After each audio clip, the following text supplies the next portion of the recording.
अस्सलाम वालेकुम everyone, this is Tahseen forest, market analyst and trainer. कैसे हैं आप सब? उम्मीद है खैरियत से होंगे। और आज मंडे है 11 अक्टूबर, तो मार्केट का वीक स्टार्ट है। उस हवाले से थोड़ा सा देखते हैं मार्केट को। अच्छा, एक क्वेश्चन आया था कि जी गोल्ड, बहुत से ट्रेडर गोल्ड को ट्रेड करते हैं यूएस इंडेक्स देखते हुए, ठीक है, डॉलर को देखते हुए ट्रेड कर लेते हैं। तो देखें, इसकी मूवमेंट का रिलेशन बनता है, ठीक है। गोल्ड भी जो है डॉलर के अगेंस्ट में ही ट्रेड हो रहा है, सही है। बट और फैक्टर भी आते हैं, जियो पॉलिटिकल टेंशन्स आती हैं, उसके अंदर क्या हालात व वाक़यात चल रहे हैं, फंडामेंटल्स, यानी ज़ाहिर सी बात है जो भी हो, तो उसमें क्या होता है कि बाज़ औक़ात इसका रिलेशन आपस में ब्रेक हो जाता है, ठीक है। इन्फ्लेशन का फैक्टर आ गया, ठीक है। जैसे यूएस के अंदर मोस्टली जो हो रहा होगा ना, जो XAU USD का जो हमारा पेयर है, तो वो USD के साथ जो गोल्ड ट्रेड हो रहा है, तो डॉलर के साथ जो भी मसाइल आ रहे हैं या जो करंट अफेयर्स चल रहे हैं या मामलात फंडामेंटल्स चल रहे हैं, उसका इम्पेक्ट आता है उसके ऊपर, ठीक है। अब जैसे कोरोना में क्या हुआ कि गोल्ड ने बहुत अपसाइड मूवमेंट ली, लेकिन वो अपसाइड मूवमेंट ली क्यों थी?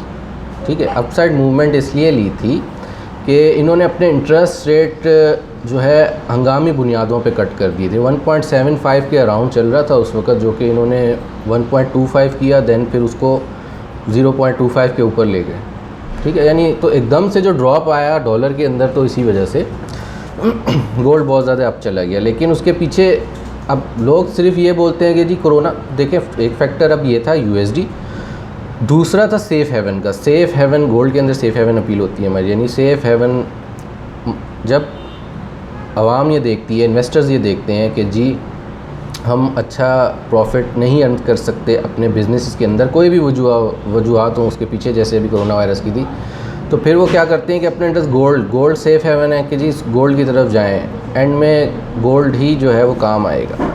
और ये हकीकत है। इसके पीछे पूरी एक वीडियो और बन सकती है कि फ़ियाट करेंसी कैसे काम कर रही है और गोल्ड के रिज़र्व। वैसे तो मोस्टली बहुत सारे लोग जानते भी हैं, जो नहीं जानते उनके लिए मैं बना दूँगा वीडियो, ठीक है। तो अब गोल्ड के रिज़र्व की तरफ लोग पैसा डाल देते हैं गोल्ड के अंदर से। गोल्ड अब कारोबार जब वापस आने लग गए, तो फिर गोल्ड से पैसा निकलना शुरू हो गया, इसलिए गोल्ड नीचे आना शुरू हो गया, ठीक है। इसके अलावा कहीं जंग होने लग जाए, इसलिए गोल्ड क्रूड अप चला जाता है, ज़्यादा यूटिलाइजेशन ज़्यादा है।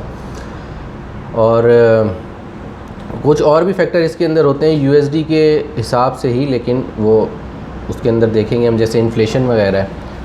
अब हो क्या रहा है कि मामलात ऐसा भी देखने को आता है कि जी डॉलर इंडेक्स नीचे जा रहा है, गोल्ड ऊपर जा रहा है। उसकी क्या वजह है? उसके अंदर मेन एक फैक्टर ये है इन्फ्लेशन का, कि इन्फ्लेशन इंक्रीज़ हो रही है। एक तरफ से तो पॉजिटिव साइन होता है किसी भी करेंसी के लिए, लेकिन अदर साइड पे अगर हम जाके देखते हैं तो वो गोल्ड के लिए इम्पैक्ट जो है वो उसका सही नहीं होता। गोल्ड उस सिनेरियो में थोड़ा सा ऊपर चला जाता है। उसकी वजह, वैसे तो हम ये बोलेंगे कि जनाब इन्फ्लेशन इंक्रीज़ हो रही है, यानी लोग महंगा चीज़ें ख़रीदने की इस्तात रखते हैं, तभी तो दुकानदारों ने या फैक्ट्रीज़ ने अपने रेट इंक्रीज़ किए हैं। वरना अगर लोग नहीं पे कर रहे होंगे फैक्ट्रीज़, तो यानी सप्लाई डिमांड का रूल अगर फॉलो नहीं होगा, डिमांड नहीं होगी, तो जाहिर सी बात है फिर वो रेट नीचे आ जाएंगे। तो इन्फ्लेशन इंक्रीज़ हो रही है, इसका मतलब डिमांड है, अगर महंगा भी बेच रहे हैं तो आवाम ले रही है। किसी भी करेंसी उसमें सिनेरियो बन जाता है। लेकिन उसके अगेंस्ट अगर हम देखते हैं तो फिर लॉन्ग टर्म के अंदर कुछ ऐसे मामलात हैं USD करेंसी के लिए, जिसकी बेस पे हम डॉलर जो है थोड़ा सा इम्प्रूव करता है, लेकिन गोल्ड भी अपसाइड मूवमेंट बना लेता है अपनी, ठीक है। तो इस किस्म के कुछ मामलात होते हैं इसके अंदर गोल्ड में। ये हर वक्त बिल्कुल डायरेक्टली प्रोपोर्शनल जो है वो उसको फॉलो नहीं कर रहा होता कि जैसे ज़रा सा गोल्ड ऊपर, हाँ कुछ कंडीशन में कर रहा होता है। तो ये जो फंडामेंटल डेटा होता है उसके हिसाब से हम देख के अंदाज़ा लगा रहे होते हैं।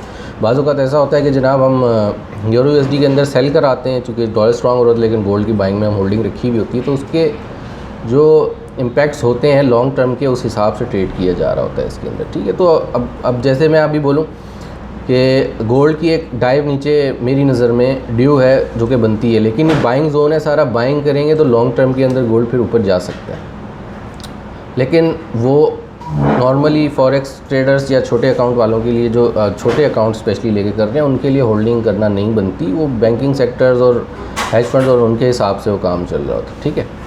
तो अभी इस हवाले से अगर आज की मार्केट के एनालिसिस के लिए थोड़ी सी बात करें तो देखिए, मार्केट में हमारे पास आज कोई ख़ास डेटा नहीं है। कनाडा और USD का बैंक हॉलीडे है, ठीक है। ट्यूसडे की अगर बात करते हैं, हमारे पास जैपनीज़ येन का डेटा है, वो भी इम्पॉर्टेंट रहता है। गोल्ड की मूवमेंट के अंदर भी थोड़ा बहुत उसका भी हाथ होता है, ठीक है। और जोल्ट्स जॉब ओपनिंग, ये एक डेटा हमें देखना पड़ेगा। स्मॉल बिजनेस इंडेक्स, ये भी हम देखेंगे।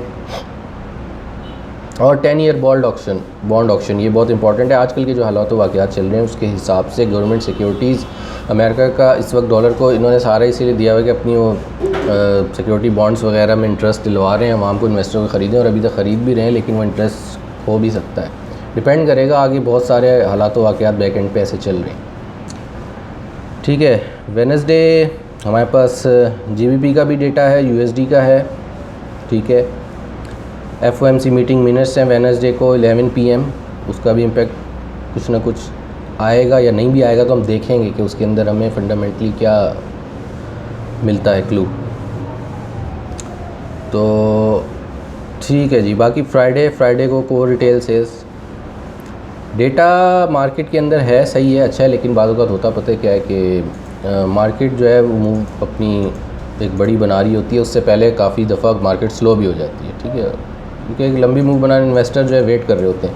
तो नॉर्मली तो वैसे वेटिंग का टाइम चल रहा है। अगर क्रूड की बात करें तो क्रूड ने अपना 80 का लेवल ब्रेक किया और ये अपसाइड जो है मूवमेंट बना रहा है, सही है।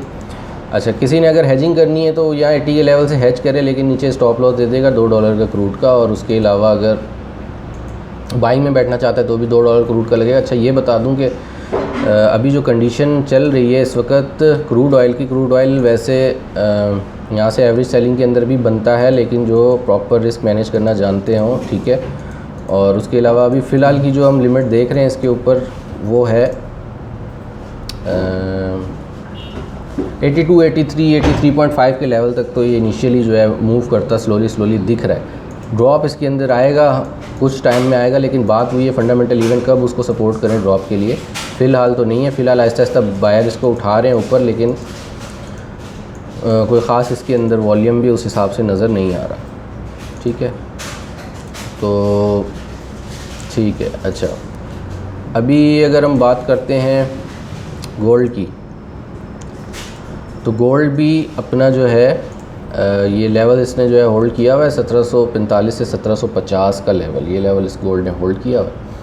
और लेकिन रेजिस्टेंस भी इसने जो है फ्राइडे को ब्रेकआउट लेने की कोशिश की थी ऊपर, जो इसकी रेजिस्टेंस थी 1765 की, वहाँ से इसने ब्रेक किया था ऊपर और 1781 के अराउंड गया था, देन आफ्टर वापस डाउन साइड पे क्लोज़ हो गया। अच्छा, ऐसी जो मूवमेंट फेक आउट्स की नॉर्मली जो टेक्निकल लैंग्वेज में फेक आउट कहते हैं, वो फेक आउट मूवमेंट्स इसलिए निकल रही होती हैं कि मोस्टली लोग ये सोच रहे होते हैं कि यार ये ऐसा क्यों हो रहा है। तो हो इसीलिए रहा होता है कि फंडामेंटल बेस होती है ना उसके पीछे। अब फंडामेंटली क्या है कि अचानक उसको अपसाइड मोमेंटम मिला, ठीक है, बायर का इंटरेस्ट आया, बायर ने ख़रीद लिया गोल्ड ऊपर, लेकिन देन आफ्टर बैक एंड पे कोई ऐसी न्यूज़ आ गई जिसकी वजह से सेलर जो है वो ज़्यादा हो गए, या जिन्होंने बाइंग की थी उन्होंने फ़ौरन सेल कर दिया और सेलिंग में बैठ गए। तो टेक्निकली ज़बान में हम उसको कह रहे होते हैं फेक आउट। तो या तो फंडामेंटल बहुत ज़्यादा साउंड हो इंसान, अगर नहीं हो तो टेक्निकली बहुत स्ट्रिक्ट होकर हमें फॉलो करना पड़ता है। और बहुत से लोग ये सोच रहे होते हैं यार ये क्या हो रहा है मार्केट में, कुछ समझ नहीं आ रहा। समझ उसी बंदे को आ रहा होगा और इतनी टेंशन नहीं होगी कि जो फंडामेंटली साउंड है, ठीक है। जैसे हमें समझ रहे हैं ठीक है जी एक मूवमेंट बनी थी, लेकिन वो अगली न्यूज़ ऐसी आ गई जिसकी वजह से वो मार्केट नीचे आ गई, तो इसमें परेशानी की क्या बात है। हाँ, नॉर्मली परेशान वो हो जाते हैं जो एक तो रिस्क फैक्टर बहुत ज़्यादा बढ़ा के चल रहे होते हैं। अब जैसे क्रूड है, क्रूड के अंदर अगर रिस्क फैक्टर किसी ने अपना बढ़ाया हुआ है तो इस वक्त परेशान है। बहुत से लोग इनबॉक्सेस आ रहे होते हैं कि जी क्रूड में ये हो गया। तो कहने का मकसद ये है कि मनी मैनेजमेंट सही ना हो, सही लेवल से एंटर ना हो, प्रॉपर स्टॉप लॉस यूज़ ना हो, तो फिर उसके अंदर लूप में इंसान फंस जाता है। चलें जी, आज का फ़िलहाल यही है। एक दो टॉपिक्स और भी आए हुए हैं, कमेंट आए हुए हैं कि जी इस टॉपिक पे बनाएं वीडियो, तो शॉर्ट वीडियो इंशाल्लाह उसके अंदर बनाऊंगा। मिलते हैं फिर अगली वीडियो में। Thank you.